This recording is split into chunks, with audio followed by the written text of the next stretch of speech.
আসসালামু আলাইকুম ওয়া রাহমাতুল্লাহি ওয়া বারাকাতুহু। সুপ্রিয় দর্শক শ্রোতা, ঈদ মোবারক। আর কয়েকটা দিন পরে ঈদ উল আজহা অনুষ্ঠিত হবে ইনশাআল্লাহ। গুরুত্বপূর্ণ কয়েকটি মাসালা নিয়ে আলোচনা করার চেষ্টা করব ইনশাআল্লাহ। আমরা আজকে যে বিষয়টি আলোচনা করব সেটি হলো বন্টন পদ্ধতি। বন্টন পদ্ধতি বিভিন্ন এলাকায়, বিভিন্ন সমাজে বিভিন্ন পদ্ধতি রয়েছে।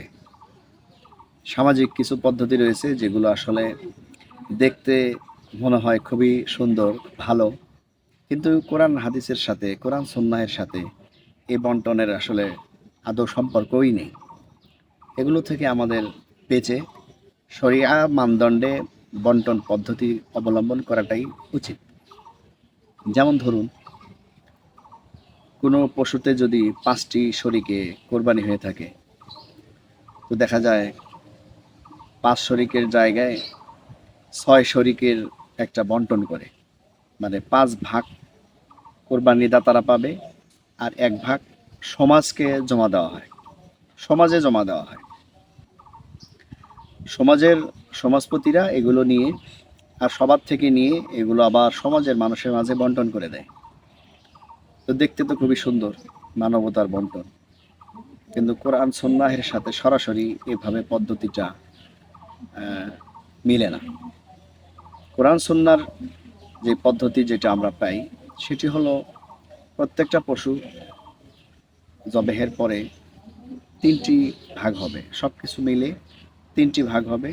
ভাগ হয়ে 1 ভাগ আত্মীয় স্বজনের জন্য, আরেক ভাগ গরিব দুঃখী অসহায় এতিম মিসকিন তাদের জন্য, আরেক ভাগ নিজের জন্য। তো এটা হলো সবচেয়ে উত্তম বন্টন পদ্ধতি। এই পদ্ধতিটা অবলম্বন করাই সবচেয়ে বেটার। উল্লেখিত আগেরটা যেটা আমি বললাম, সমাজের সমাজ বন্টন, তো এটার দ্বারা কোরবানি হবে না তা বলবো না, তবে কোরআন সুন্নাহের সাথে সরাসরি মিলে না। সুতরাং প্রত্যেক সমাজে এই পদ্ধতি অবলম্বন করে বন্টন নীতি অবলম্বন করা শ্রেয় হবে। দ্বিতীয় পর্যায়ে যেটা বলবো সেটি হলো, আমরা যারা কোরবানি দিয়ে থাকি, পার্শ্ববর্তী বাড়ি কেহ কোরবানি না দিলে তাদেরকে বলি যে গরু বা পশু ওইখানে যখন কাটাকাটি হবে তুমি সাথে থাকবা, শেষ পর্যন্ত কাজ করে দেবা। তো তখন কি করা হয়, এই লোককে পারিশ্রমিক না দিয়ে সেই যে কিছু সমাজে জমা দেওয়া হয় গোশত, সেখান থেকে তাকে কিছু দিয়ে দেওয়া হয়। তাহলে কিন্তু কোরবানির গোশতের বিনিময়ে তাকে পারিশ্রমিক দেওয়া হলো। এটা শরীয়ত মানদণ্ডে নাজায়েজ। তার পারিশ্রমিক দিতে হবে। কোনো ব্যক্তিকে কাজ করাইলে তাকে তার কাজের অনুযায়ী পারিশ্রমিক টাকা দিতে হবে, মূল্য দিতে হবে, মূল্যমান দিতে হবে। গোশত দ্বারা পরিশোধ করলে এটা সহিহ পদ্ধতি হবে না। আবার আরেকটা বন্টনের মধ্যে আমরা ভুল করে থাকি, সেটি হলো পশুর যেই নাড়ি ভুঁড়ি, যেগুলো আমরা বট বলি বা উজুরি যেটাই বলি না কেন, এটা 2-4 জন মিলে একটা পুকুর ঘাটে গিয়ে পরিষ্কার করে। পরিষ্কার যারা করে 3 থেকে 4 জন, তারা বলে আমরা যেহেতু কষ্ট করেছি সুতরাং মোটা মোটা বটগুলো তারা আগেই ভাগ করে 4 জনের মাঝে নিয়ে নেয়। বাকি চিকন চিকন নাড়ি, কিছু উজুরি ভুঁড়ি, বট, এগুলো আবার জমা দেয়, যে এগুলো আবার যতগুলো বন্টন হওয়ার সবার মাঝে বন্টন করে দেয়। ওই 4 জন তো আলাদা নিয়েই নিছে।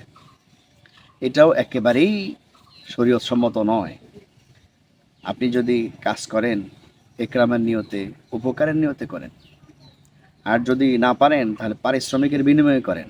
কিন্তু পশুর থেকে যে কোনো জিনিস এটা নেওয়ার বিনিময়ে কাজ করলে এই পশুর মধ্যে বন্টন নীতিটা সঠিক হবে না, জায়েজের মধ্যে পড়বে না।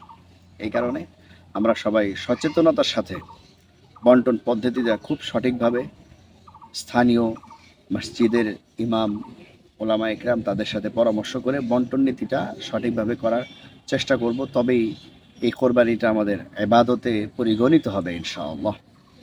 নচেত এত টাকা ব্যয় করে আল্লাহ তাআলার ইবাদত হবে না, বরঞ্চ মনের খাহেশাত মেটানো হবে, মনের চাহিদা মেটানো হবে।